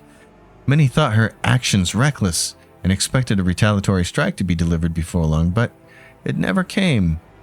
With the cards of the Emperor's Tarot spreading before her in the darkness, Vizier Cabela performed one reading after another. But as much as it troubled her, she could find no command to end the life of her brazen adversary. Thus the blade remained sheathed. Matthias Erebus was a loyal and dutiful servant of the rogue trader. He went on to become an outstanding bridge officer and a true void wolf. He visited many systems and worlds in the Cronus Expanse, but never set foot on his native Dargonus or saw his family again.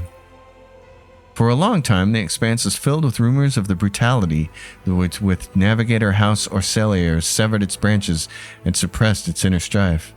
When the dust had settled, the young lady navigator Tisiphone II Orsilio assumed the post of Novator and ruled with an iron fist. Many years passed before the Orsilio name once again resounded through the expanse, and when Tisiphone II and her crazed followers started a secret war against other Navigator House, its vicious battles took place in the warp, hidden from any witnesses in real space. Adira Talas lived several more years after the Rogue Trader's grand campaign on the Epitaph. Despite her short life, she left behind many legends and tales of her adventures in Lord Captain's service, and of the terrible warp phenomena that she manifested.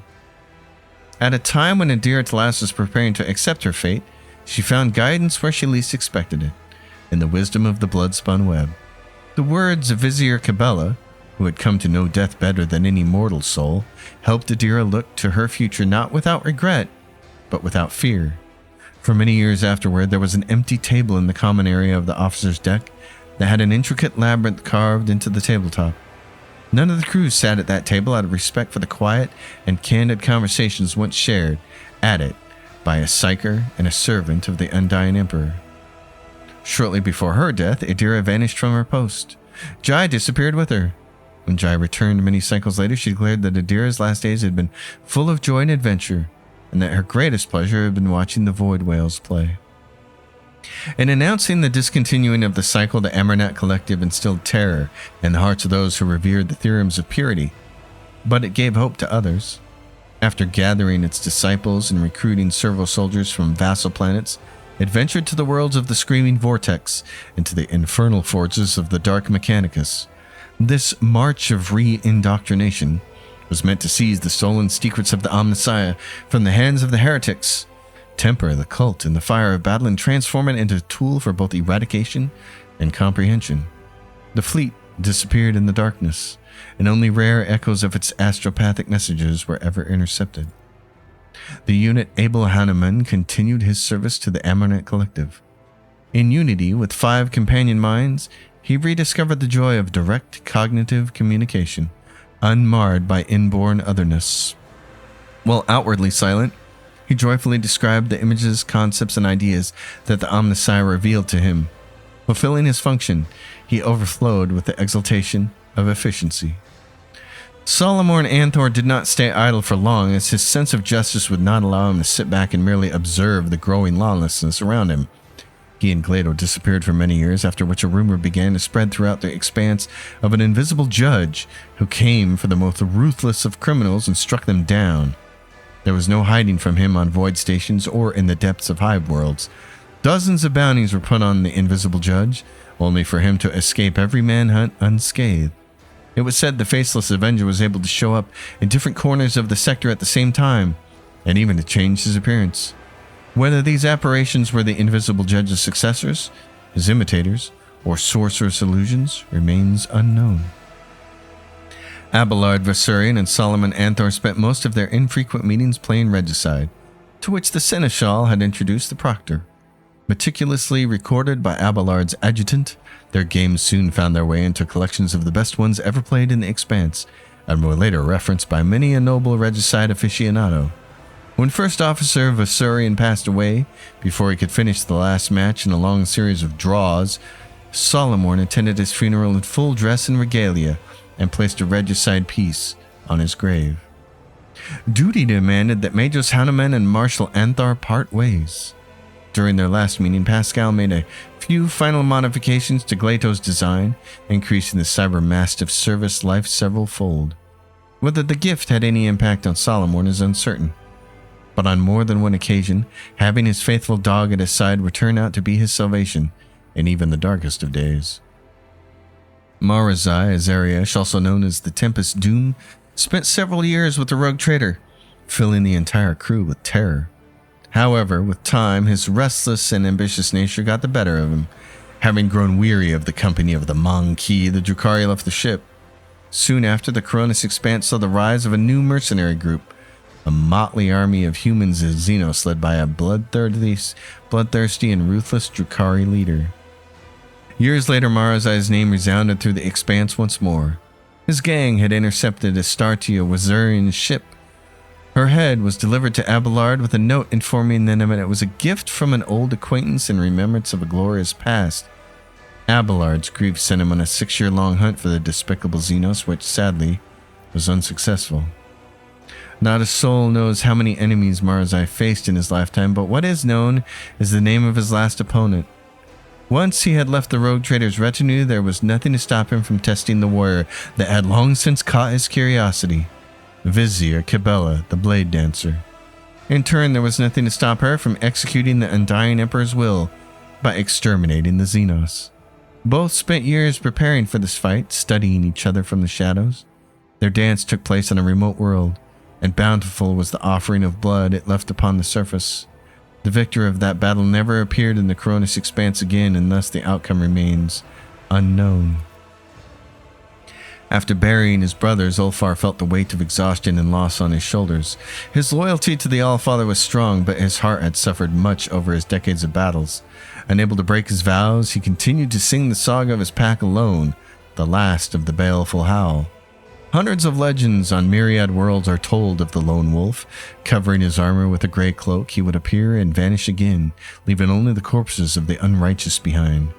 Stories were crafted about the mysterious avenger, and hundreds of young heroes, wolflings, began to follow him. Ulfar did not call on them. He did not remember their names and did not mourn them. He longed only for an honorable death, but could not find it. He always survived. Thorvald Ironhide led the Stormbiters for decades more, exterminating evil in the Expanse and adding glorious verses to the saga of his pack. When he fell, his successor, Halbrand, decided it was time for the wolves to return home, and so he led the pack into the Maw. Whether they were successful in returning to Fenris is unknown. It is rumored that the true cause of Thorvald Ironhide's demise was treachery. Faced with a superior enemy, the Space Wolf called on their allies for help, but a nearby squadron of the Cognizance fleet withdrew, defiantly broadcasting that the blood debt to Archmagos Amernat is not forgotten. Such was the echo of the deeds of the rogue trader of House von Valencius, deeds that transformed the Coronis Expanse and prepared it for events even darker and more violent. But those are the events of a different story. This one has come to an end. Mercifully, that has to be the longest postgame I've ever read. And I gotta say, I'm not a fan of it. Like, I think the way Fallout did it with about 7 panels, just touch you up on the most important people and events and places that you experience. You know, about 7, 8, and then get out of there. But that was a half an hour. It's just a lot. That's my 4th complete playthrough of the game. Obviously, we got the 1.5 patch at the end, which changed some things. Still didn't fix ship combat. So I'm not in the position that I thought I was going to be in, and I'll explain it this way. I started this Let's Play because I had already played through the game 3 times, and I thought, I love this. I'm having so much fun with this. It's so perfect. Everything worked. Ship combat worked. There were overpowered characters, yes, and I loved it. It was fun. And then Lex Imperialis came out, the patch came out, ship combat got broken. There are frustrating bits in this game with writing and plot and some of the smaller side quests that felt like they're given to interns to create. And those were all things that didn't really annoy me the first 3 times through the game because everything else was so much fun. But now it's less fun. It's more aggravating. It's more frustrating. So now, I was ready to say Rogue Trader was my favorite of all the Alcat games, but now it feels like it's on par with all the other Alcat games, meaning Kingmaker and Wrath of the Righteous. They're games that I enjoy for the most part, but they still have enough frustration to keep me from elevating them into like my top 10 of all time. I just cannot put these games on the same shelf as games like Baldur's Gate 3, Elden Ring, Cyberpunk 2077. Even Wasteland 3 is a better game than all 3 of these games. because it doesn't have these kinds of bugs and frustrations, and the writing is smart and cheeky. So I'm still hopeful that at some point in time, Owlcat can put together a complete game. If you're a sports fan, if you watch football or baseball, you'll always hear how a team hasn't yet put together a complete game. We're actually seeing this with the Seattle Seahawks in the year 2025. It's week 7, and they haven't put together a complete game yet. There's games where the defense is great, there's games where the offense is great, but the running game doesn't work, etc., etc., etc. That's the way I feel with Owlcat. They do a lot of things right, and the things that they do right, they do really right, and so it's a lot of fun, but they haven't put together a complete game yet. This, 5 months ago when I was playing it, was the closest they had come to putting together a complete game. I thought that was really good. Now there's the 1.5 patch. Some people are suggesting or suspecting that there will be further changes down the road to balance because they feel like the nerfs to Cabela are just too severe. I don't understand why you would nerf a character's main ability. They basically turned Cabela into a glass cannon, but she's supposed to be a melee character. Her dodge is her defense, and now they've nerfed that. So I don't understand that decision, especially in a single player game where it's not PvP. You don't need to balance anything. She's clearly one of your better characters. You want to have her on your team to clear the battlefield. That's the whole point. You want to buff her with somebody like Jai. You want to buff her with somebody like Adira, and then you want her to go wreak havoc. So I don't understand Owlcat's decision making, much the same way that I don't really understand Paradox's decision making with the changes they've made to Stellaris over the last 5 years. They've moved that game so far away from what it was when it started that it's not the same game anymore. So I worry that they're going to do the same thing with this game. But the good news is we have another Rogue Trader game from them coming out. It's not going to have ship combat because it's not going to have ship combat and all the planetary management stuff because it's not a Rogue Trader game. You're playing as part of the Inquisition and you're going on what they're calling, like a detective adventure. So it looks like it's just the party-based stuff, which is what I kind of wish this game would have been. Not that the secondary systems are bad like they are in Kingmaker with the hidden timers. These are okay. But I almost feel like they would have been better off doing Dark Heresy first and then Rogue Trader second. Instead, we're going to get these games in inverse order, and I actually think Dark Heresy may end up being really good just because it's so focused and it's just the party-based stuff. It's just party-based, moving around, talking with people, and doing combat. I think that could be a lot of fun. I'm looking forward to playing it anyways. So that's the end of the adventure. I have no idea what the rest of you think. I would definitely like to hear in the comments below what you think. I definitely think that end wrap up is way too long. That's just ridiculous. That was ridiculous. Anyway, folks, you know the drill. We got many more series and Let's Plays to do. Really fun games that I hope I get to put on this channel in the next year. So we're going to forge ahead. You know the drill. Like the video. Leave questions, comments down below. Subscribe to the channel if you have not already. And until next time, happy gaming, everyone.